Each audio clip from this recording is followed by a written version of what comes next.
Kwa ihinda iraya nĩ gũkoretwo na ciũria cia kũrĩa namba cia arwaru a COVID-19 ikoretwo ikiuma kuona ũthimi wa andũ mĩena ĩtiganĩte nĩ wambire kũrũgama kwa ihinda.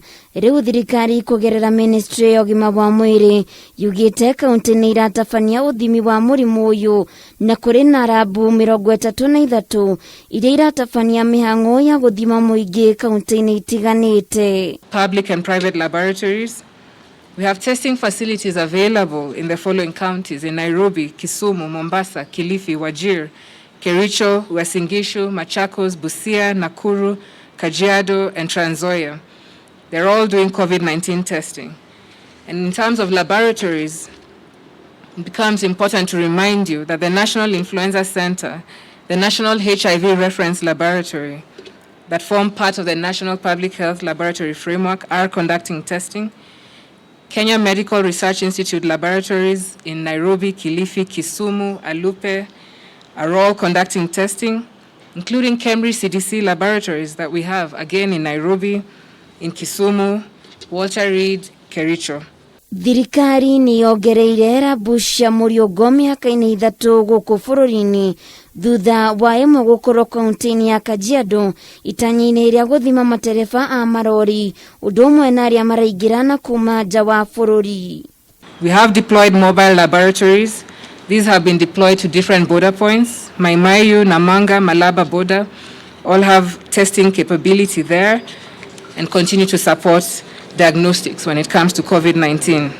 We remain alert at our border points, at our points of entry, and as we continue releasing new protocols and guidelines, we continue to implement mandatory screening of cargo vessels, of crew who are coming in, and cumulatively to date, we have screened around 800, a little over 800,000 individuals have been screened across all points of entry. Ministry nĩ gũtwara mathomo kaunti-ini 21 marĩa mekũhotithia maabitha a urigitani gũtangĩkĩra arĩa marabatara motungata ma hi na hi ma mũrimũ wa coronavirus. In fact, we have re-embarked on what we are calling retraining. So this is a second and third round of training, whereby 21 counties shall now be undergoing retraining when it comes to the management of an emergency operations center and the different tasks that are done at that center. Bũrũri rĩu ũrĩ na ũndũ wa gũkenerera thutha wa namba ya arĩa mahonete kuongerereka na gũkinyaniria andũ 15,100. Thirikari ĩkĩgathĩrĩria mũtaratara wa andũ kũrigitĩrwo mĩciĩ-inĩ. This is a program that was being celebrated yesterday across Africa.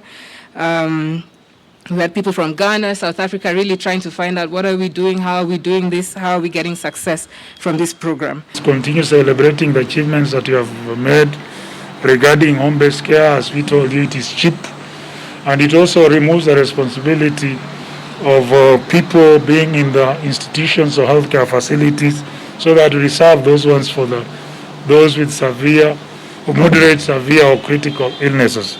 And it has worked very well. Maya magĩthiaga na mbere namba ya arwaru gũkũ bũrũri-inĩ ĩrũgamĩire andũ 28,758 kũrĩ arũme nĩ 391 na watumia nĩ 259. 633 are Kenyans, whereas 17 are foreigners, 391 are male, and 259 are female. The youngest is a 1-year-old baby, whereas the oldest is 97. Gũkinyaniria na rĩu kaunti ya West Pokot na Elgeyo Marakwet nocio ciandĩkithĩtie namba nini makĩria cia arwaru a COVID-19. Handũ-inĩ ha Kameme TV, Getwo Waithĩra wa Kĩhara.